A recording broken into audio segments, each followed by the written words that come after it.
Hi friend, ನಾನು ನಿಮ್ಮ ಶಿಲ್ಪ. ಇವತ್ತು ಬೆಂಡೆಕಾಯಿ ಸಾಂಬಾರು ಮಾಡೋದು ತೋರಿಸ್ಕೊಡ್ತಾ ಇದ್ದೀನಿ. ನಾನು ಮಸಾಲೆ ಮಾಡ್ತಾಯಿದ್ದೀನಿ. ಒಂದು ಸ್ವಲ್ಪ ಗಟ್ಟಿ ಮಾಡ್ಕೊಳ್ಳೋಣ ಅಂತ ಮಸಾಲೆಗೆ ಸ್ವಲ್ಪ ಜಾಸ್ತಿನೇ ಮಸಾಲೆ ಐಟಮ್ ಎತ್ಕೊಂಡಿದ್ದೀನಿ. ಬನ್ನಿ ಮಾಡೋ ವಿಧಾನ ನೋಡೋಣ, ಯಾವ್ಯಾವ ಏನೇನು ವಸ್ತು ಹಾಕಬೇಕು ಅಂತ. ಇಲ್ಲಿ ನಾನು ಕೊಬ್ಬರಿ ತೊಗೊಂಡಿದ್ದೀನಿ, ಬೆಳ್ಳುಳ್ಳಿ, ಶುಂಠಿ, ಕೊತ್ತಂಬರಿ, ಚಕ್ಕೆ ಲವಂಗ, ಪುದೀನ ತೊಗೊಂಡಿದ್ದೀನಿ. ಒಂದು ಸ್ವಲ್ಪ ಜಾಸ್ತಿ ಎತ್ಕೊಂಡಿದ್ದೀನಿ ನಾನು, ಮಸಾಲೆ ಚೆನ್ನಾಗಿರುತ್ತೆ ಅಂತ. ನಿಮಗೆ ಬೇಕಾದರೆ ಸ್ವಲ್ಪ ಕಮ್ಮಿನೇ ಮಾಡ್ಕೊಬೋದು. ನಾನು ಮಾಡ್ಕೊತಿರೋದು ಅರ್ಧ kg ಬೆಂಡೆಕಾಯಿಗೋಸ್ಕರ ಮಾಡ್ಕೊತಿರೋದು. ಇಲ್ಲಿ ನಾನು ಒಂದು ಈರುಳ್ಳಿ ತೊಗೊಂಡಿದ್ದೀನಿ ನೋಡಿ, ಒಂದು ಈರುಳ್ಳಿ ತೊಗೊಂಡಿದ್ದೀನಿ, ಒಂದು ಟೊಮೊಟೊ ತೊಗೊಂಡಿದ್ದೀನಿ, ತಿರ್ಗಿ ಅರ್ಧ kg ಬೆಂಡೆಕಾಯಿ ಹುರಿದು ಮಡ್ಕೊಂಡಿದ್ದೀನಿ, ಕುಯ್ದು ತೊಳೆದು ಹುರಿದು ಮಡಿಕೊಂಡಿದ್ದೀನಿ. ತಿರ್ಗಿ ಮಾಡೋ ವಿಧಾನ ನೋಡೋಣ ಬನ್ನಿ. ಜಾರ್ ತೊಗೊಂಡಿದ್ದೀನಿ, ಜಾರ್ಗೆ ಇವಾಗ ಪುದೀನ ಹಾಕ್ತಾಯಿದ್ದೀನಿ, ಕೊತ್ತಂಬರಿ, ಚಕ್ಕೆ ಲವಂಗ, ಶುಂಠಿ, ಬೆಳ್ಳುಳ್ಳಿ.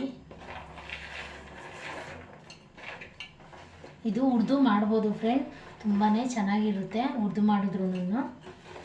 ಆದರೆ ನಾನು ಇದಕ್ಕೆ ಹಸಿಮೆಣ್ಸಿನ್ಕಾಯಿ, ಒಣಗಿ ಮೆಣಸಿನ್ಕಾಯಿ ಮಿಕ್ಸ್ ಮಾಡಿ ಹಾಕ್ಕೊತಾ ಇದ್ದೀನಿ.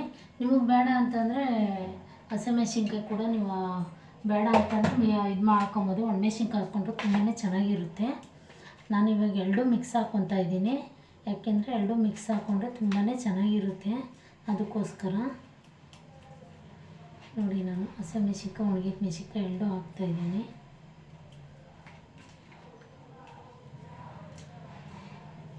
ನೋಡಿ,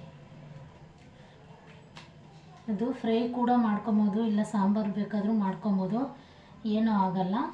ತುಂಬಾ ಚೆನ್ನಾಗಿರ್ತೈತೆ ಚಪಾತಿಗೆ, ಅನ್ನಕ್ಕೆ, ದೋಸೆಗೆ, ಇಡ್ಲಿಗೆಲ್ಲ ತುಂಬಾ ಚೆನ್ನಾಗಿರ್ತೈತೆ. ಇದು ಮಕ್ಕಳಿಗೆ ತುಂಬಾ ಇಷ್ಟಪಡ್ತಿರ್ತಾರೆ. ಓದೋ ಮಕ್ಕಳು, ಸ್ಕೂಲ್ಗೆ ಹೋಗೋ ಮಕ್ಕಳು ಎಲ್ಲರೂ ತುಂಬಾ ಇಷ್ಟಪಡ್ತಾರೆ. ನಾನು ಇಲ್ಲೊಂದು ಟೊಮೊಟೊ ಹಾಕ್ಕೊತಾ ಇದ್ದೀನಿ ಕುಯ್ದಿರೋದು, ಮತ್ತು ಒಂದು ಈರುಳ್ಳಿ. ಆಮೇಲೆ ಧನಿಯಾ ಪೌಡ್ರ್ ಹಾಕ್ಕೊಬೇಕು ಲಾಸ್ಟಾಗೆ.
ಯಾರೆಲ್ಲ ನಮ್ಮ ವಿಡಿಯೋ ನೋಡ್ತಾ ಇದ್ದೀರಾ ಲೈಕ್ ಮಾಡಿ, ಶೇರ್ ಮಾಡಿ, ಸಬ್ಸ್ಕ್ರೈಬ್ ಮಾಡೋದು ಮಾತ್ರ ಮರಿಬೇಡಿ ಫ್ರೆಂಡ್.